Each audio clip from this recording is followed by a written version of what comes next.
বিসমিল্লাহির রহমানির রহিম। Root two রুবের আজকে স্পেশাল একটা বিষয় নিয়ে আপনাদের সাথে কথা বলতে চাইছি, যারা অনার্স প্রথম বর্ষে জয়েন করছেন গণিত বিভাগের, তাদের জন্য। তো আজকের এই ভিডিওতে আমি আপনাদেরকে আপনাদের কয়টা সাবজেক্ট, কী সাবজেক্ট, সম্পূর্ণ ডিসক্রিপশন, মানে পুরা ডিটেলস বর্ণনা করব। তো আপনি কোথা থেকে দেখতেছেন তা অবশ্যই আমাদের কমেন্ট করে জানান এবং সম্পূর্ণ ভিডিওটি দেখুন। তাহলে হচ্ছে আমি আপনাদেরকে শুরুতে আপনাদের সাবজেক্টগুলো নিয়ে কথা বলি। তো সাবজেক্টগুলো জানার জন্য আমি আপনাদেরকে সরাসরি একটা ওয়েবসাইটে দেখিয়ে দিচ্ছি যে এই ওয়েবসাইটে আপনাদের কী বিষয়গুলো। তো আমি সরাসরি এখানে যাচ্ছি, আমাদের গুগল সার্চ করে যাচ্ছি, এখানে লিখতেছি science view publication. Science view science view publication.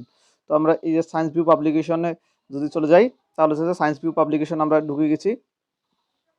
তো আপনাদের কী বই আছে সবগুলো এখানে আপনাদেরকে দেখিয়ে দিচ্ছি। তো প্রথমত হচ্ছে যে আপনাদের বই কিন্তু সায়েন্সের যারা হচ্ছে যে এখানে মেজর এবং নন মেজর বিষয়গুলো আছে। তো আমি প্রথমতই আপনাদেরকে আমি বইগুলো দেখিয়ে দিচ্ছি যে কী বইয়ে প্রশ্ন হবে। তো আমি এখানে যদি প্রথম কোশ্চেনগুলো আপনাদেরকে দেখিয়ে দিচ্ছি, তাহলে আপনারা বুঝতে পারবেন। ফার্স্ট ইয়ার, তাহলে এখানে যদি অল দিয়ে দেই, তাহলে হচ্ছে যে দেখুন। তো শিক্ষার্থী বন্ধুরা এখানে দেখতে পাচ্ছেন যে কী সাবজেক্ট। সালাত কায়েম করুন, দুনিয়ার চেয়ে আখিরাত আরও সুন্দর হবে ইনশাআল্লাহ।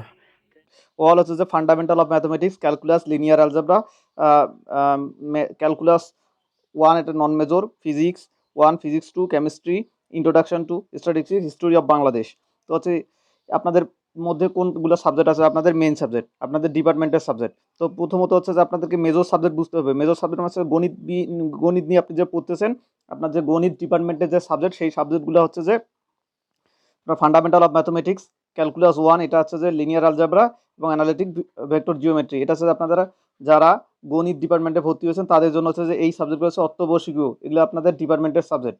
আর আপনাকে কিন্তু আরও এক্সট্রা পড়তে হবে, সেটা হচ্ছে যে আপনাদেরকে ডিপার্টমেন্টের বাইরে, সেটা হচ্ছে যে ফিজিক্স 1, ফিজিক্স 2 এটা কিন্তু আপনার বাধ্যতামূলক। আর কলেজ ওয়াইজ ভেরি করবে, বিভিন্ন কলেজে কেমিস্ট্রি আছে, যেই কলেজে কেমিস্ট্রি হচ্ছে নন মেজর সাবজেক্ট, এবং স্ট্যাটিস্টিক্স এই সাবজেক্টটা নন মেজর, তাদের জন্য এই শুধু কেমিস্ট্রি এবং নন মেজর, কেমিস্ট্রি এবং স্ট্যাটিস্টিক্সের মধ্যে যে কোনো একটা নিতে হবে। এবং এই যে হিস্ট্রি অফ বাংলাদেশ, এই সাবজেক্টটা কিন্তু সকল অনার্স শিক্ষার্থীদের জন্য, এটা সবার জন্য, এটা হচ্ছে যে কোনো সব ডিপার্টমেন্টের জন্য এই সাবজেক্টটা বাধ্যতামূলক করে দেওয়া আছে, যে স্বাধীন বাংলাদেশের অভ্যুদয়ের ইতিহাস। তো এই সাবজেক্ট আছে সবার জন্য।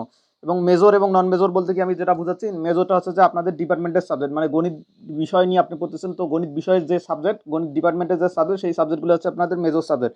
এবং নন মেজর যে সাবজেক্টগুলোর কথা বলতেছি, সেগুলো হচ্ছে আপনাদের বাইরের সাবজেক্ট, আপনাদের ডিপার্টমেন্টের না, কিন্তু অন্য ডিপার্টমেন্টের সাবজেক্ট, এগুলো আপনাদের পড়তেই হবে। তার মধ্যে আমি যেটা বললাম যে ফিজিক্স 1, ফিজিক্স 2 এটা কিন্তু অবশ্যই প্রত্যেক শিক্ষার্থীকেই পড়তে হবে। হচ্ছে যে প্রথম বর্ষের গণিত বিভাগের প্রত্যেকটা শিক্ষার্থীকেই পড়তে হবে। এবং এরপর যেটা হচ্ছে কেমিস্ট্রি এবং একটা হচ্ছে স্ট্যাটিস্টিক্স, ইন্ট্রোডাকশন টু স্ট্যাটিস্টিক্স। এই দুইটার মধ্যে, এই দুইটা সাবজেক্ট, এই দুইটার মধ্যে আপনি যে কোনো একটা নিতে পারেন। আপনাদের কলেজে যেটা ভেরি করবে সেটা, আপনাদের অনেকের কলেজে আবার স্ট্যাটিস্টিক্স থেকে, অনেকের কলেজে আবার কেমিস্ট্রি থাকে। তো আপনি কেমিস্ট্রি অথবা স্ট্যাটিস্টিক্স দুটোই নিতে পারবেন। তবে আমার সাজেশন থাকলো, যদি আপনাদের কলেজে কেমিস্ট্রি এবং স্ট্যাটিস্টিক্স দুটোই থাকে, তাহলে আপনি কেমিস্ট্রিটা নেবেন। কারণ হচ্ছে কেমিস্ট্রিটা তুলনামূলকভাবে ইজি, এবং স্ট্যাটিস্টিক্সটা হচ্ছে পরিসংখ্যাটা হচ্ছে কিন্তু গাণিতিক ব্যাপার স্যাপার। তো এখানে আরও মানে আপনার গণিত এমনি সাবজেক্ট, আপনার 4টা মেজর সাবজেক্ট, এই যে fundamental of mathematics, calculus 1, linear algebra, analytic vector and geometry, fundamental of mathematics non major, এটা কিন্তু আপনাদের জন্য না।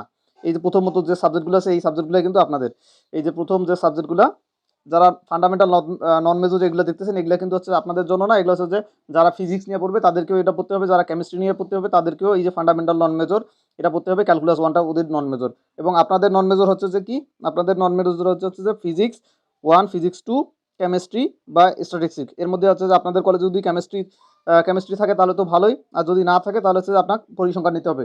তো আশা করি আপনারা বুঝতে পারছেন নন মেজর এবং মেজরের মধ্যে পার্থক্য। তো এইগুলো হচ্ছে যে মূলত আপনাদের সাবজেক্ট। তো আপনারা হচ্ছে যে কোন প্রকাশনের বই কিনবেন, বা কোন লাইব্রেরির বই কিনবেন, কোনগুলো বই কিনতে হবে, বাজারে কি বই বের হয়েছে। তো প্রথমত অ্যান্সারগুলো হচ্ছে যে বাজারে যে বইগুলো আছে, প্রতিটা বই, এই বইগুলো প্রত্যেকটা বইয়ে এই যে fundamental mathematics, calculus, linear algebra, vector geometry, এগুলো প্রত্যেকটা কিন্তু আছে, অ্যাভেলেবেল আছে। এগুলো হচ্ছে যে কি, এগুলো কিন্তু গত বছরের বই, পাশাপাশি এই বছরের, অর্থাৎ আপনাদের যারা সিনিয়র তাদের জন্য বইগুলো এডিট করা হয়েছে। আর রিসেন্ট যেগুলো আছে, আপনারা যেহেতু নতুন ভর্তি হলেন, আপনাদের জন্য হয়তো নতুন সংখ্যার বইটা একটু পরে আসবে, হয়তো 2-1 মাসের মধ্যে আসবে। তো আপনারা কোন বই কিনবেন, তো আপনাদের জন্য আমি যেটা বলি, আপনারা হচ্ছে যে হিস্ট্রি অফ ইমার্জেন্সি বাংলাদেশ, এটা আপনারা একটা গাইড কিনলে হয়ে যাবে, বই কেনার কোনো প্রয়োজন নেই।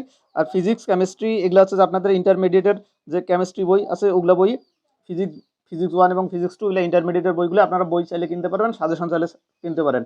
সাজেশনের মধ্যে আমি ব্যতিক্রম সাজেস্ট করবো, এবং বইয়ের মধ্যে যদি আপনারা মেইন বই, এখানে কিন্তু গাইড পাওয়া যায় না। গাইড থাকলেও তুলনামূলকভাবে গাইড পড়ে না, সবাই বই পড়ে। তো সবাই বইয়ের মধ্যে কি কি বই আছে, বইয়ের মধ্যে হচ্ছে যে আপনার তিতাস পাবলিকেশনের বই, বাংলা এবং ইংরেজি তাদের জন্য, এবং যারা যারা ইংলিশ লেভেলে পড়বেন অর্থাৎ ইংলিশ মিডিয়ামের কলেজে যারা আছেন তাদের জন্য হচ্ছে যে তুহিন পাবলিকেশনের বই আছে, তাদেরকে তুহিন পাবলিকেশনের বই সাজেস্ট করবো। এবং যারা বাংলা মিডিয়াম প্লাস ইংলিশ দুইটার মধ্যে আছে, তবে বর্তমানে বাংলাদেশের প্রেক্ষাপটে সবাই তিতাস পাবলিকেশন এবং সায়েন্স ভিউ পাবলিকেশনটা হচ্ছে সম্পূর্ণ বাংলা দিয়ে, বাংলা রাইটিংয়ে বই। তো ওখানে তুলনামূলকভাবে সোজা বইটা পড়তে, এবং তিতাসের বইটা হচ্ছে যে বাংলা এবং ইংরেজি। আপনি যদি 7 কলেজেও হয়ে থাকেন, অর্থাৎ 7 কলেজ ঢাকা বিশ্ববিদ্যালয় অধিভুক্ত, তারাও ওই তিতাস পাবলিকেশন বই পড়তে পারবে। যারা একেবারে ইংলিশ মিডিয়ামের স্টুডেন্ট তাদের জন্য হচ্ছে যে তুহিন পাবলিকেশনের বই। তো এই হচ্ছে যে মূলত আপনাদের বইগুলা, এবং পরীক্ষাগুলো হবে আপনাদের এই টোটাল সাবজেক্ট, অর্থাৎ আপনি যদি সাবজেক্টগুলো চুজ করেন তাহলে একটা, ওই যে আপনাদেরকে ফার্স্ট ইয়ারে আমি দেখিয়ে দিচ্ছি যে ফার্স্ট ইয়ার এখানে হচ্ছে যে অল সাবজেক্টে আপনারা দেখতে পাচ্ছেন যে আপনাদের পরীক্ষা হবে কি কি, যে একটা হচ্ছে ফান্ডামেন্টাল একটা যদি ধরেন 1, তারপরে ক্যালকুলাস 2, লিনিয়ার হচ্ছে 3, এবং জিওমেট্রি হচ্ছে কত 4, তারপর হচ্ছে কি ফিজিক্স 1 অর্থাৎ 5, 6, 7, কেমিস্ট্রি সহ 7, অথবা স্ট্যাটিস্টিক্স যে কোনো একটা মিলে 7, এবং হচ্ছে হিস্ট্রি অফ বাংলাদেশ, এটা মিলে হচ্ছে টোটাল 8টা পরীক্ষা হবে, অর্থাৎ আপনাদের প্রথম বর্ষের পরীক্ষা হবে 8টা। তো এই হচ্ছে যে মূলত আপনাদের সাবজেক্ট এবং সাবজেক্ট লিস্ট, এবং যে যে সাবজেক্টগুলো পড়বেন, কোন প্রকাশনের বই থেকে পড়বেন, কোন সাজেশন নেবেন তার লিস্ট। আশা করি সম্পূর্ণ ভিডিওটা আপনাদের ভালো লেগেছে, এবং আপনারা কোথা থেকে দেখতেছেন তা অবশ্যই আমাদের কমেন্ট করে জানান। আর চ্যানেলে নতুন হয়ে থাকলে নিচ থেকে চ্যানেলটি সাবস্ক্রাইব করে পাশে বেল আইকনটি অন করে, আমাদের পেইড কোর্স চলতেছে, পেইড কোর্সে জয়েন হতে আমাদের স্ক্রিনে দেখানো নাম্বারে যোগাযোগ করুন। ধন্যবাদ সবাইকে, আসসালামু আলাইকুম।